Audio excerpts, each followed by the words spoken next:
पंद्रह जून को लद्दाख में भारत चीन सीमा पर चीनी सेना ने भारत की सीमा में घुसपैठ की कोशिश की थी, जिसके जवाब में भारतीय सेना ने चीन को मुंहतोड़ जवाब दिया। लेकिन चीन है कि अपनी हरकतों से बाज नहीं आ रहा है। चीन की विस्तारवादी नीति के कारण अब नेपाल खतरे में पड़ गया है। चीन ने नेपाल की सीमा में अपने कदम बढ़ाने शुरू कर दिए हैं, जो अब नेपाल की मुसीबतें बढ़ाने लगा है। दरअसल चीन ने नेपाल और तिब्बत बॉर्डर पर स्थित कोडारी गांव को चीन का हिस्सा बनाया है। चीन का कहना है कि कोडारी गांव तिब्बत के झांगगमो प्रांत का हिस्सा है, जो तिब्बत के हिस्से में आता है और तिब्बत पर चीन का अधिकार है, इसलिए कोडारी गांव पर चीन का हक है। इतना ही नहीं, चीन की सेना कोडारी गांव में घुस गई और वहां ग्रामीणों के साथ मारपीट की, साथ ही उन्हें डरा धमकाकर गांव से चले जाने के लिए कहा।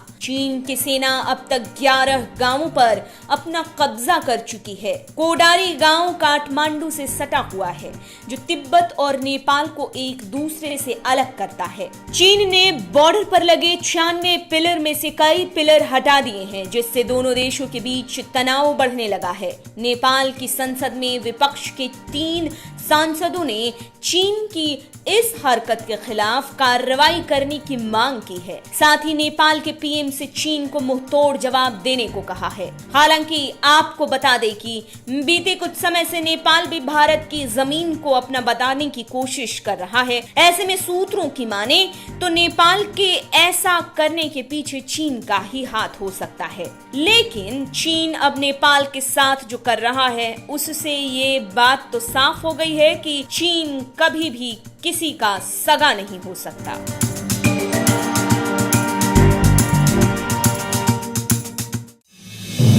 आप देख रहे हैं नेट्रिक न्यूज, साहस सच कहने का।